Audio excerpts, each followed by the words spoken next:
everyone, I'm going to teach you how to do vermicomposting today, and I have my lovely assistant. Parker, can you say hi? Hey buddy! I don't know how much help he's going to be, but we'll see. So, to do vermicomposting you need a couple things. You need worms. You can buy these through Amazon and they will be sent to your house. You want red worms, so if you're not quarantined, you can go to some bait shops. They will have live red worms. If you're local to Indianapolis, the store Agrarian has worms. Say red worms for vermicomposting is what you need. If you ask the internet, this is an option you get. I got them today in the mail. You need food. Lots of things. Let's see, we had some French fries earlier, so we had potato peels. We had asparagus last night. Somebody likes bananas, so we've got bananas. All the food that he doesn't quite eat and pushes off onto the floor, we've got carrots, we've got green beans. Coffee grounds are great. If you have the filters, can also work. Eggshells, any plant matter, so any fruit, any vegetable, any apple cores, anything you would usually throw out when you're cooking, all of that stuff can get composted. And then you want to raid the bathroom. You can use human hair. If you have 100% cotton Q-tips, you can use those as well. Dryer lint is great, and there's a few nail clippings in here I won't show you. But any of those things also work great for composting. So the first thing you do is you want to put your food in the bottom of your bin. I have a large bin because I've done this before. If you want to start off with something smaller, even something as small as, say, a cottage cheese container, something that's plastic is going to be the best. And you want holes in the top because these are alive and they're going to breathe. If you have something that's light, I would recommend covering it in something darker. So if you wanted to cover it in aluminum foil or paint it, or even just wrapping it with construction paper, something so the light doesn't come in, because these little guys like it dark. Here's my container. And we have holes in the lid. So step one, we put the food in. Just like a baby, if you were to give a 2-year-old an apple, they could take care of it. But if you chop it into pieces, they could eat it much better. So a lot of these things, if you just make them smaller, it would be easier for the worms to eat it. So if you want to cut things, I'm just cutting up the dryer lint. Cut things into smaller pieces, that is totally fine. They'll just be able to get through it a lot easier. Same with this asparagus, this little guy's getting cut up.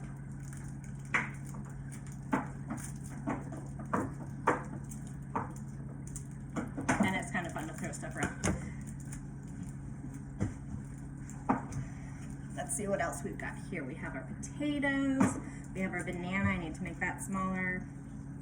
We've got some lettuce. We had hamburgers last night. All that food's going in the bottom.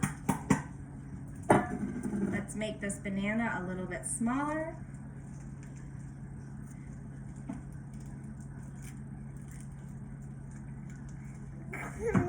Fun thing about playing with worms is you get to make a mess and it's okay. All right, so you have your food in the bottom. Now, you have the worms. So this is the cool and gross part. Look at this, guys. How awesome is this? You see all of these worms? How cool is that? All right, so all my worms going in the bottom.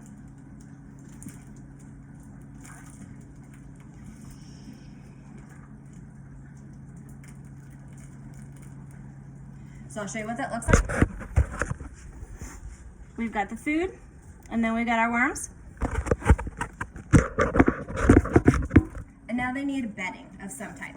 So the two main kinds of bedding that we're going to use are newspaper and cardboard. Newspaper, you're just going to take, this is the fun part, and rip it into little strips.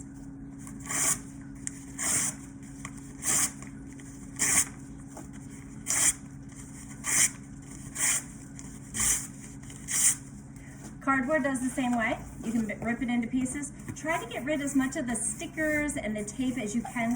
Worms can't digest plastic, so you're just gonna find it after the fact and have to pick it out. So if you can remove it beforehand, it's just that much easier. So you're gonna tear this stuff up into smaller pieces. Is that okay? It's okay. Here, you can hold a piece. There you go. We didn't like tearing up the cardboard. All right, now is the mushy part. You're gonna take, it's okay. It's okay. Here. You play with that piece. So you're gonna take all your newspaper and you're gonna get it wet. So I've got a bowl of water right here. You're just gonna squish it, get it soaked in the water. Then you're gonna pull it out and just kind of wring it a little bit. You want it damp but not dripping. And then you're gonna put it in on top of your worms.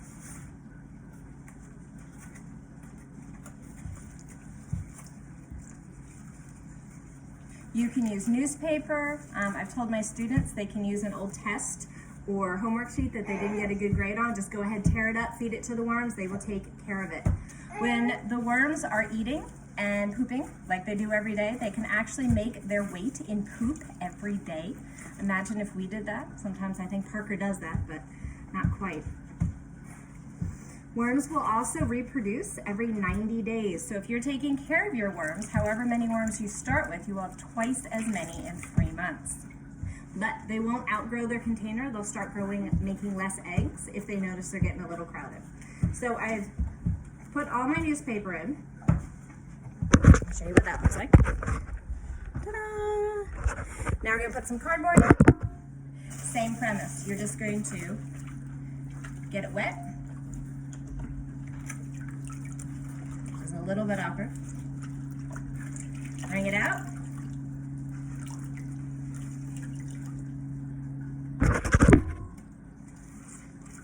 And then you're gonna put that on top. So as long as worms have a good supportive bedding and they have food, which you can honestly add a little bit of every day. Whatever you're cooking with, whatever you don't eat, as long as it doesn't have fats. So you don't want animal products. If it has milk or no milk products, no meat, no fats, so nothing with oil. So if you have carrot sticks and you don't eat them all, you can give them to the worms. If you had roasted carrots in oil, don't feed those to the worms. If you have dry bread, bread that maybe went a little stale, if you have tortillas, bread products, pasta, if you have pasta that's been cooked but maybe fell on the floor, go ahead and give that before you have added any fats to it. Those can all go in here. You want to keep this damp but not wet. You don't want it dripping. You don't want it too wet because the worms don't like that. Worms want moist. If you let them dry out, the worms will dry out and the worms can die. So you definitely want moist. All right, buddy, what do you think? So, we have food, we have worms, we have newspaper, and we have our cardboard. Da-da-da! We're gonna put the lid on it, which is filthy. And we are good to go for vermicomposting. So, for me and Parker, he's cuter. Well, let's go. Hi, bud. Wish you happy vermicomposting. Just want to add on one last thing. Once you've got your worm castings from your vermicomposting, you can mix them in with the garden. You can mix them in with potted plants. You can actually use the castings to make what is called a worm tea. You can look that up online. And you can use all of this to make amazing plants with much cheaper products than you would buy at the store. 1 pound of this stuff in the store goes for easily $20. And your worms are eating your trash and giving you what the gardeners call black gold. So I'll see you guys later. Bye. Alright guys, it's been about 3 weeks since I started my worms. I haven't done anything to them since then. Let's see how they're doing. You can see right away there's a lot of black around. Those are the castings from the worms. Here's one little dude who went on an adventure. But you can see the bedding is here, and you can move the bedding.